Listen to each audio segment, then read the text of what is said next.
presented with 4 students. Okay? You're Harvard, the best university in the world. Okay? And I give you 4 students. And you can only let in 1 student, okay? You tell me who you let in, and I'll tell you if you're a good admissions officer or not, okay? Okay, the first is the best math genius from China, okay? Everyone's like, no. All right. Second is the best basketball player in the world, okay? Basketball player in America, okay? Okay.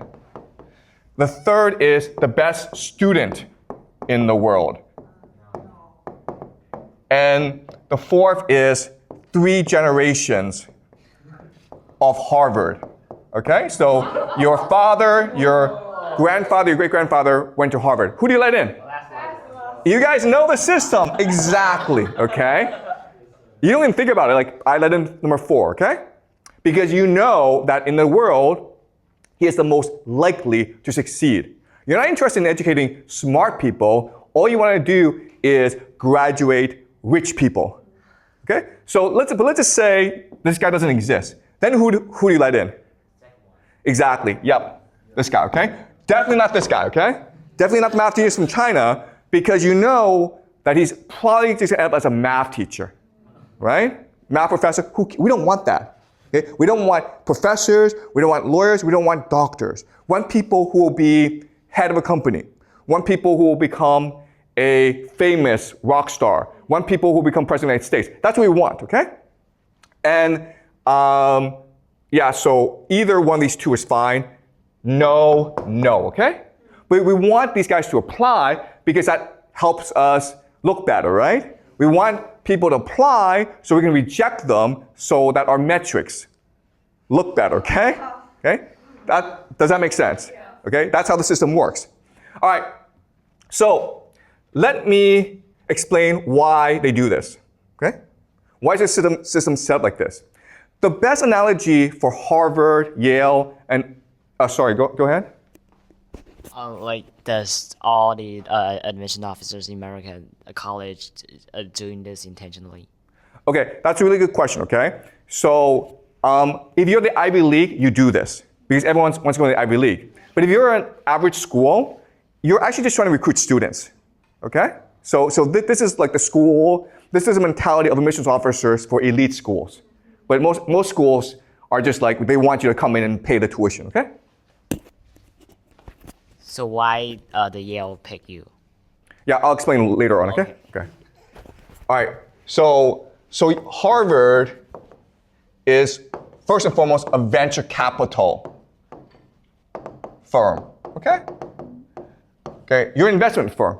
So let's pretend you're a venture capitalist, and I give you 2 options, okay? And you tell me which option you pick. Option 1 is, I want to open a restaurant. And I need $1 million from you. Okay? But guess what, guys? My uncle works for the government. So I can guarantee that he and his friends will come to my restaurant every single day. And so there's no risk. There's absolutely no risk involved. I guarantee we'll make at least $500,000 a year. No risk, easy money, okay? Number 2 is, I want to start a website that's AI and Bitcoin and all this, okay? Problem is, I don't even know how to write code. I have no experience doing a website, and my idea isn't really fleshed out. But if it works, we can make $1 billion, guys, okay? So option 1 is low risk, really good plan, solid returns, $500,000 a year, okay? Option 2 is concept, vague idea. I have absolutely no experience doing any of this, but we could possibly make $1 billion, okay? Which option do you take? Okay, you always take this, guys, okay? Right? Because you don't need $500,000. That's boring. You want $1 billion. And that's the mentality of Harvard. You understand? They want to take a risk on you. They don't want students who are solid and who become a professor. That's boring, okay? They want crazy people who will change the world because that makes Harvard look good. Okay, another way of saying this is they rather have a class where 10 people succeed and 999 fail rather than 1,000 people succeed slightly. Does that make sense? Okay? Why? Because we only remember the 10 people who succeed.